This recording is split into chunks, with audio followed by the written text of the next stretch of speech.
اللهم صل على سيدنا محمد وعلى آل سيدنا محمد وبارك وسلم. رب اشرح لي صدري ويسر لي أمري واحلل عقدة من لساني يفقهوا قولي. آج انشاءاللہ ہم کتاب الطلاق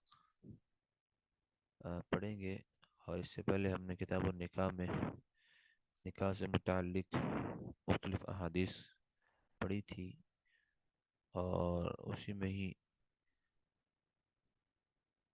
نکاح کے بعد حقوق کی بات بھی آتی ہے، اس سے متعلق بھی حدیث آئی.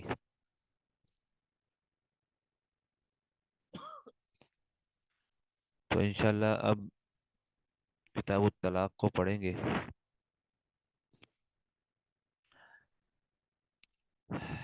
باب الجد والہزل فی الطلاق.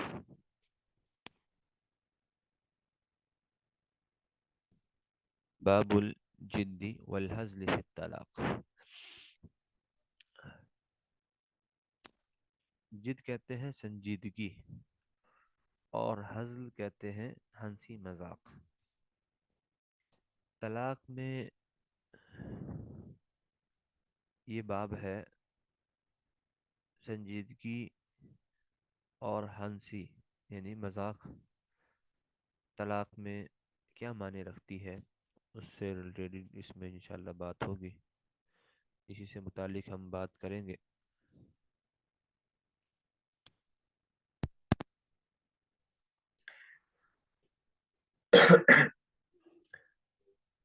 عن أبي هريرة رضي الله عنه قال قال رسول الله صلى الله عليه وسلم ثلاث جدهن جد وهزلهن جد النكاح والطلاق والرجع. عن أبي هريرة رضي الله عنه، حضرت ابو ہریرہ رضی اللہ عنہ سے مروی ہے، وہ فرماتے ہیں قال رسول اللہ صلی اللہ علیہ وسلم، آپ صلی اللہ علیہ وسلم نے ارشاد فرمایا ثلاث، تین چیزیں ہیں، جدہن جد، جن کی سنجیدگی بھی سنجیدگی ہوتی ہے، اور وہزلہن جد، اور ان کا مذاق بھی سنجیدہ ہے، اور ان کا مذاق بھی کیا ہوتا ہے، سنجیدہ ہی سمجھا جاتا ہے. تین چیزیں کون سی ہیں؟ النکاح والطلاق والرجعہ، نکاح، طلاق اور رجعت.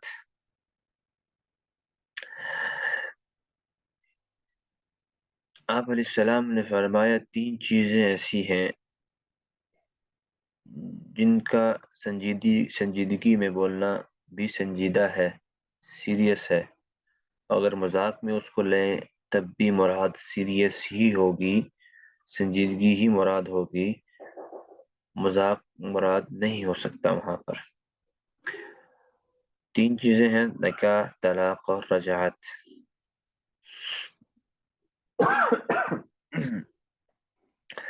تو نکاح، طلاق سے ہم اس مسئلے کو سمجھیں گے تو زیادہ آسان ہوگا. ایک انسان اپنی بیوی کو مذاق میں کہتا ہے میں نے آپ کو طلاق دی، یا میں آپ کو چھوڑتا ہوں، میں آپ کے ساتھ نہیں رہنا چاہتا. تو اس طرح کے الفاظ اگر اس نے مذاق میں کہے ہیں، اگر سنجیدہ کہے ہیں تو سنجیدہ ہی مراد ہوگا. یہ اپنے معنی پر دلالت کریں گے الفاظ، اور جو نتیجہ ہوگا وہ ان کو تسلیم کرنا ہوگا. اگر یہ سنجیدگی میں نہیں کہے بلکہ مذاق میں کہے ہیں تو اس صورت میں بھی ان کو کیا کرنا ہوگا؟ جب انہوں نے مذاق میں کہے ہیں اس صورت میں بھی مراد سنجیدگی ہوگی، جو معنی ہم نے اصلاً لیا تھا وہی معنی یہاں پر مراد ہوگا. یعنی مذاق میں بھی اگر یہ لفظ کہے تو ان کا جو معنی ہے وہ ثابت ہو جائے گا. یعنی کہ اگر طلاق دیتا ہوں مذاق میں کہا تو طلاق ہو گئی. اور اسی طرح نکاح، کسی سے بیٹھے بیٹھے ایجاب و قبول کر لیا، اگرچہ نکاح کی ہے، اگرچہ ایجاب و قبول ہی کی ہے، مذاق میں کی ہے، لیکن اگر یہ الفاظ کہہ دیے، ایجاب و قبول کے الفاظ کہہ دیے تو نکاح ہو جائے گا۔ اسی طرح رجعت کہتے ہیں بیوی کو ایک طلاق رجعی دی، شریعت کہتی ہے آپ نے ایک طلاق رجعی دی ہے، اگر آپ رجوع کر لیں تو آپ کا رجوع ہو جائے گا، وہ آپ کی بیوی ہی رہے گی۔ چنانچہ انسان رجوع کے کئی طریقے ہیں، انسان منہ سے کہہ دے کہ میں اپنی بیوی سے رجوع کرتا ہوں، یا اپنی بیوی سے بوس و کنار کر لے تو وہ بھی رجوع سمجھا جاتا ہے، اپنی رضا سمجھی جاتی ہے، واپسی سمجھی جاتی ہے۔ چنانچہ رجعت بھی اگر اس نے مذاق میں کہا تو وہ رجوع سمجھا جائے گا، وہ کیا رجوع سمجھا جائے گا۔ تو ان چیزوں کا مذاق بھی کیا سیریس ہے، حقیقت ہے، تو ان چیزوں میں مذاق نہیں کرنا چاہیے، جبکہ یہ کیا ہے، سنجیدہ چیزیں ہیں اور ان کو سنجیدہ ہی لینا چاہیے۔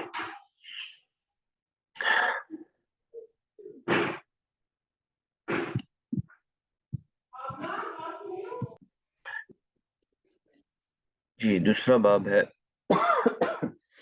باب ایقاع الطلاقات الثلاث والمراجعة بعدها۔ عن محمود بن لبيد رضي الله عنه قال،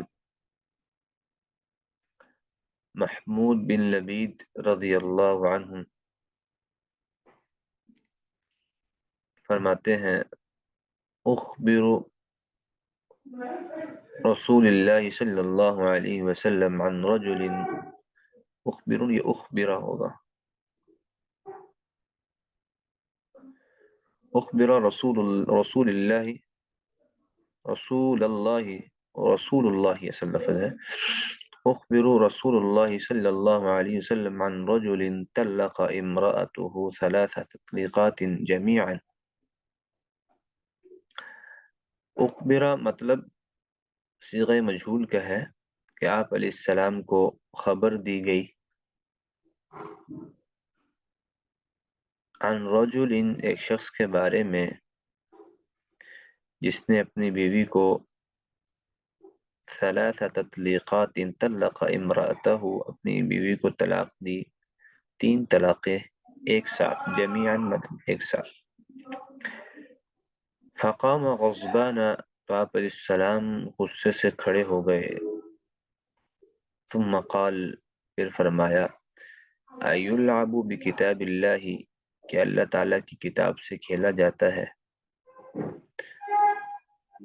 کھلواڑ کیا جا رہا ہے، جبکہ انا بین اظہرکم ابھی میں تمہارے درمیان موجود ہوں، حتی قام رجل یہاں تک کہ ایک شخص کھڑا ہوا، وقال اور فرمایا، یا رسول اللہ الا اقتلہ کیا میں اسے قتل نہ کر دوں، اجازت طلب کر رہا ہے۔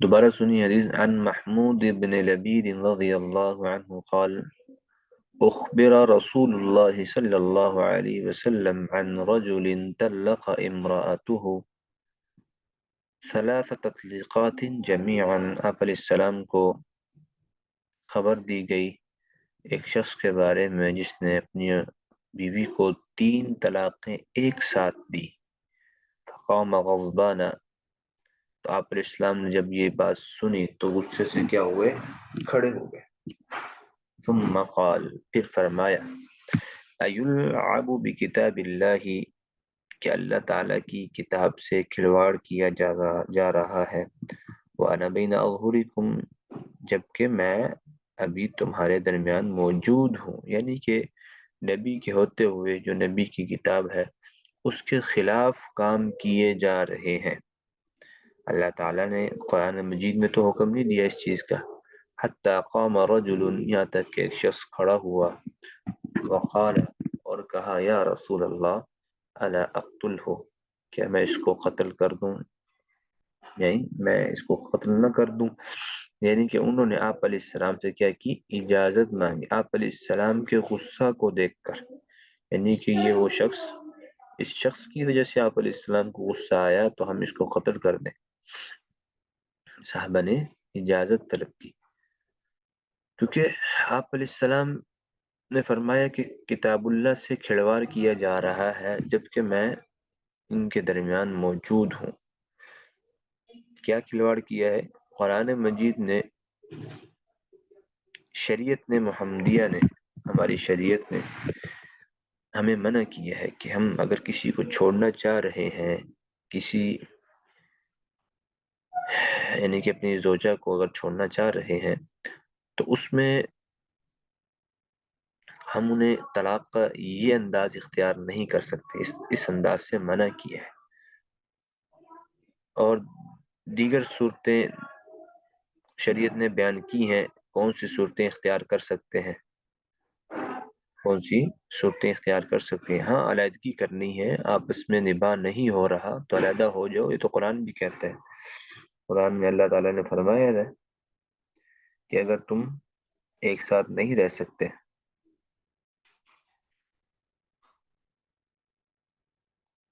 تو علیحدگی جو ہے وہ اچھے طریقے سے علیحدگی اختیار کر لو۔ جب آپ نے اندازہ لگا لیا ہے کہ آپ جو ہے وہ نبھا آپ کا صحیح نہیں ہو رہا، تو علیحدگی اختیار کرنی ہے۔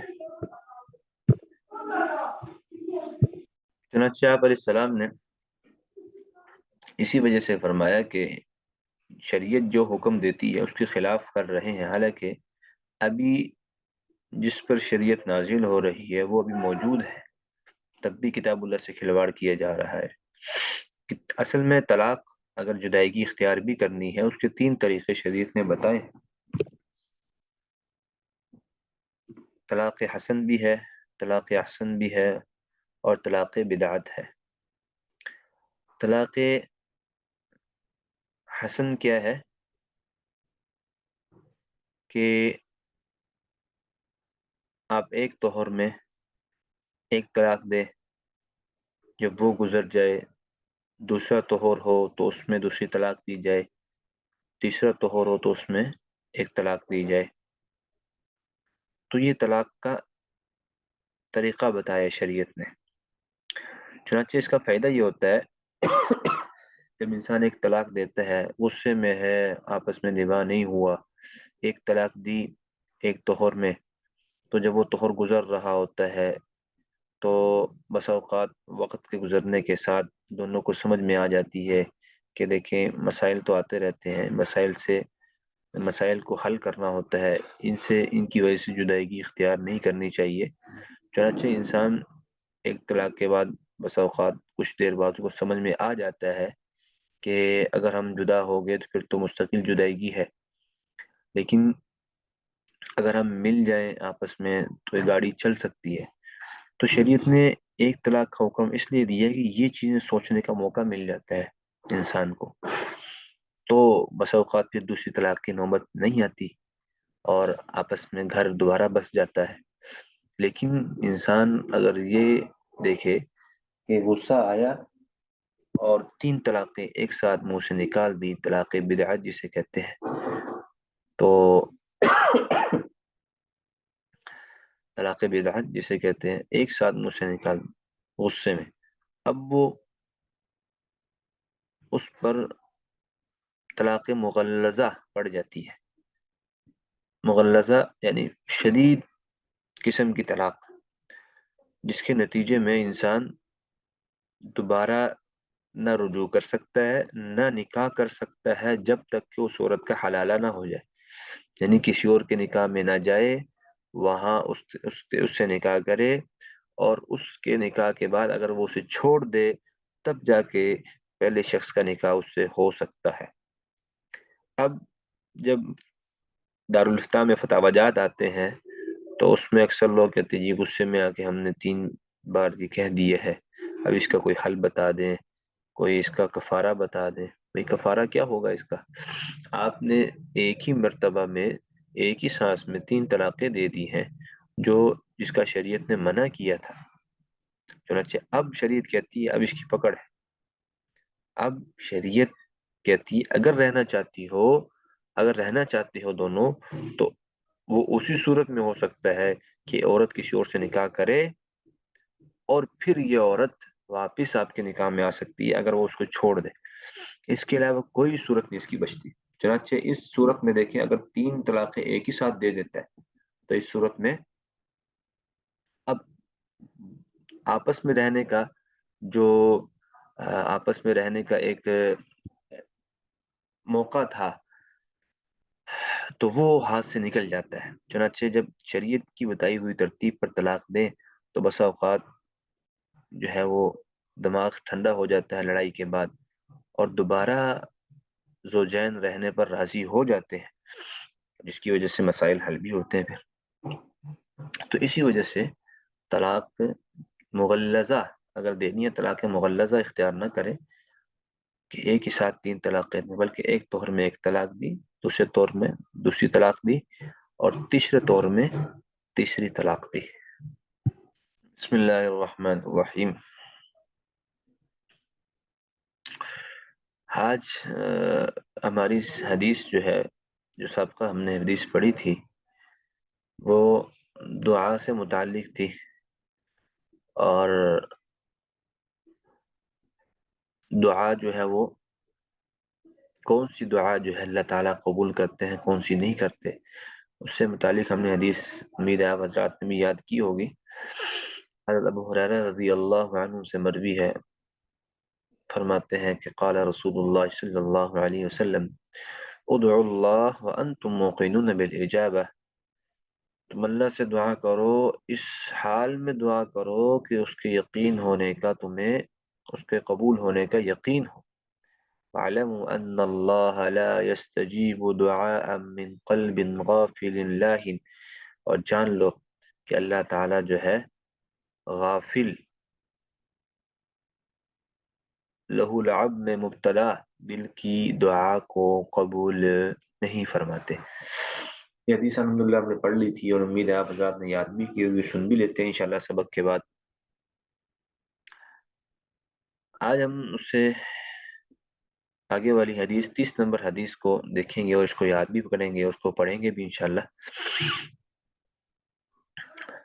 حضرت ابو ہریرہ رضی اللہ عنہ راوی ہیں، عن ابی ہریرہ رضی اللہ عنہ عن النبی صلی اللہ علیہ وسلم قال ان اللہ 99 اسما 100 الا واحدا من احصاها دخل الجنة انه وتر يحب الوتر. رواه مسلم. حضرت ابو ہریرہ رضی اللہ عنہ سے مروی ہے، عن ابی ہریرہ رضی اللہ عنہ عن النبی صلی اللہ علیہ وسلم.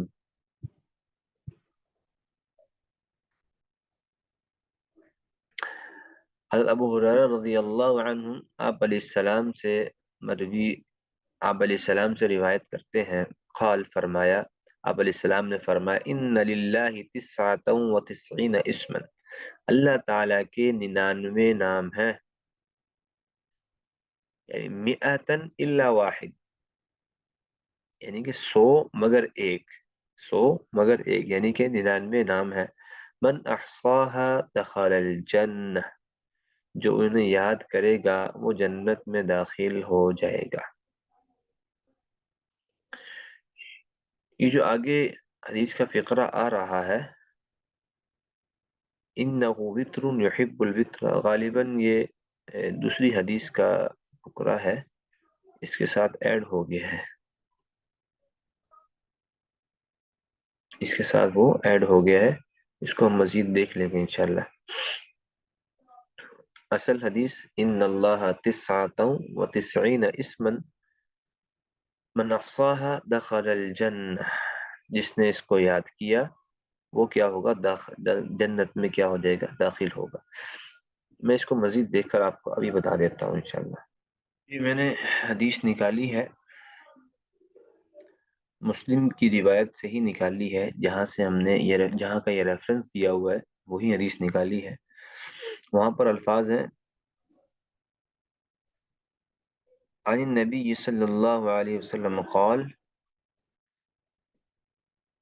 ان للہ تسعۃ وتسعین اسما من حفظها دخل الجنہ. وہاں پر الفاظ کیا ہیں ان للہ تسعۃ وتسعین اسما من احصاها یہاں پر ہے، اور وہاں پر ہے من حفظها دخل الجنہ.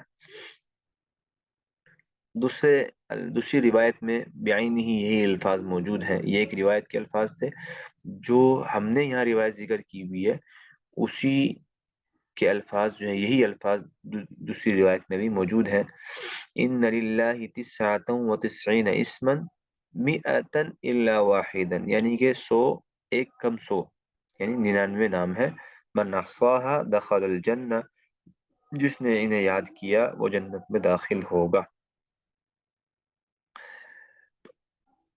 آگے ذکر کیا ہے کہ ایک راوی نے ان الفاظ کا بھی اضافہ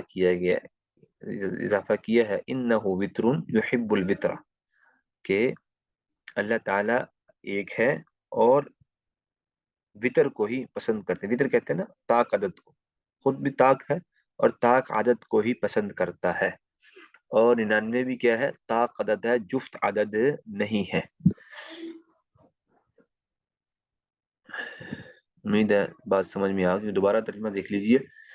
عن ابی ہریرہ رضی اللہ عنہ عن النبی صلی اللہ علیہ وسلم قال ان للہ تسعۃ وتسعین اسما، اللہ تعالیٰ کے 99 نام ہے، مئۃ الا واحدا یعنی ایک کم 100.